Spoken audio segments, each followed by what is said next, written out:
यह कहानी है साक्षी की, जो 23 साल की लड़की है। उसके पिता उसके लिए रिश्ते ढूंढ रहे थे।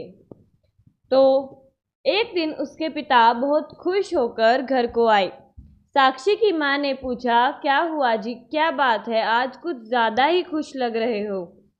तो साक्षी के पिता ने कहा, साक्षी के लिए मैंने जैसा लड़का सोचा था वैसा लड़का मिल गया। जमींदार का बेटा है और रंगों का कारोबार करता है। बहुत खुश मिजाज का लड़का है, हमारी साक्षी को बहुत खुश रखेगा। तो उन्होंने साक्षी से पूछा, उसकी माँ ने। साक्षी ने हाँ कह दी। उसके पिता ने भी वहाँ मिठाई का डिब्बा पहुँचा हाँ कही। 1 महीने बाद साक्षी की शादी को सिर्फ 7 दिन थे। साक्षी की हल्दी, फिर मेहंदी और शादी बड़े धूमधाम से हुई। साक्षी भी खुशी खुशी विदा हो गई।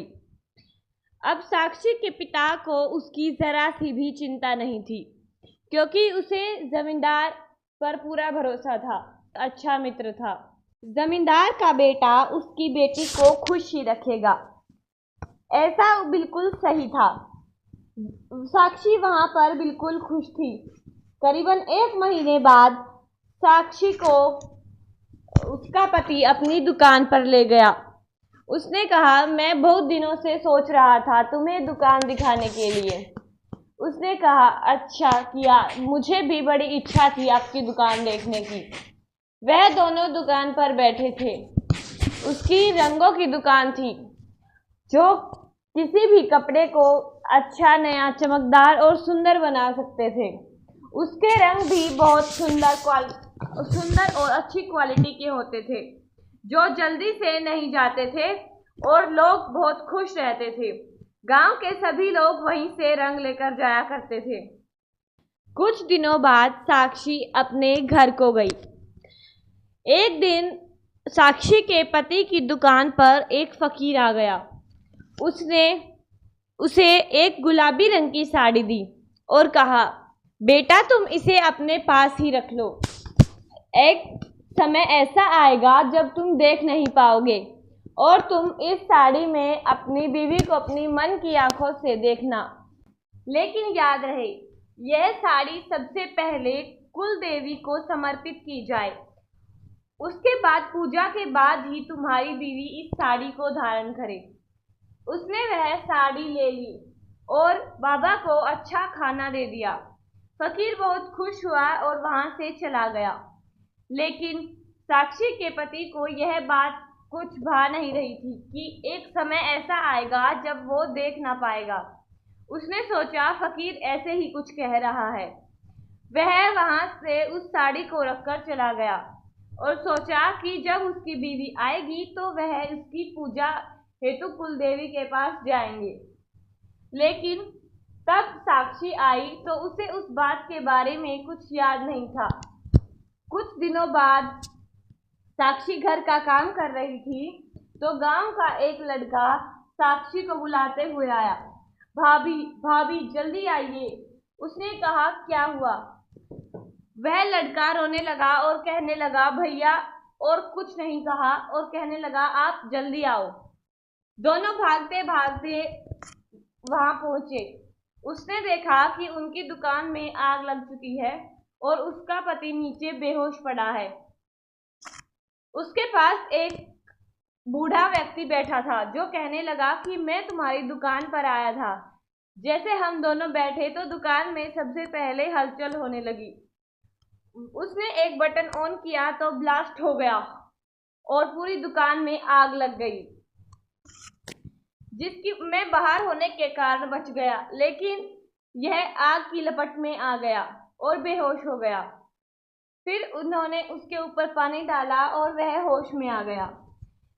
होश में आते ही कुछ समय तक उसने कुछ नहीं कहा, लेकिन फिर चिल्लाने लगा, साक्षी साक्षी मुझे कुछ दिखाई नहीं दे रहा, साक्षी मुझे कुछ दिखाई नहीं दे रहा, और रोने लगा।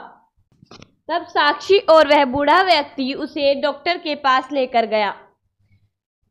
उसका चेकअप किया और कहा, अब यह कभी देख नहीं सकता। साक्षी के पति की आंखें चली गई थी। कुछ दिनों बाद उसके पति को याद आया कि वह एक साड़ी और फकीर की बात के बारे में। उसने साक्षी को बुलाया और कहा, अलमारी में एक गुलाबी रंग की सुंदर सी साड़ी रखी है, उसे तुम अपनी कुलदेवी के पास ले जाना और उन्हें पहनाना। फिर पूजा के बाद तुम वह साड़ी लेकर आना और अगले दिन खुद पहनना। उसने कहा, लेकिन मैं कुलदेवी को समर्पित साड़ी कैसे पहन सकती हूँ? फिर उसके पति ने उस फकीर की कही सारी बात उसे बताई और साक्षी ने ऐसा ही किया। वह साड़ी पहले उसने कुलदेवी को समर्पित की, लेकिन वहां जाकर उसकी इच्छा हुई कि वह कुलदेवी को साड़ी में देख सके।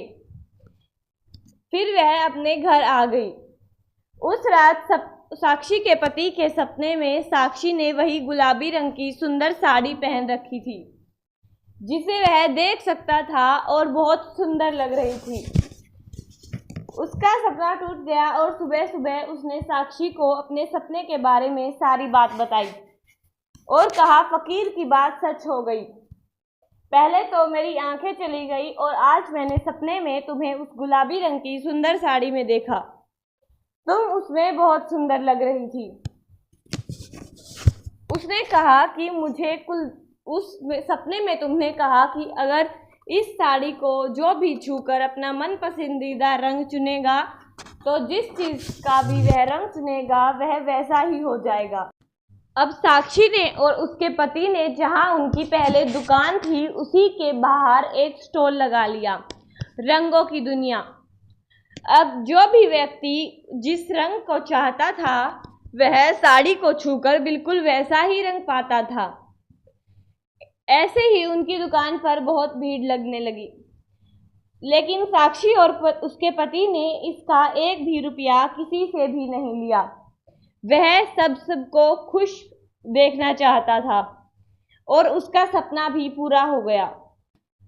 अब उसकी आंखें तो नहीं थी, वह देख तो नहीं सकता था, लेकिन वह लोगों को खुश सोचकर ही बहुत खुश रहने लगा। आज की कहानी जादुई गुलाबी साड़ी समाप्त हुई। धन्यवाद।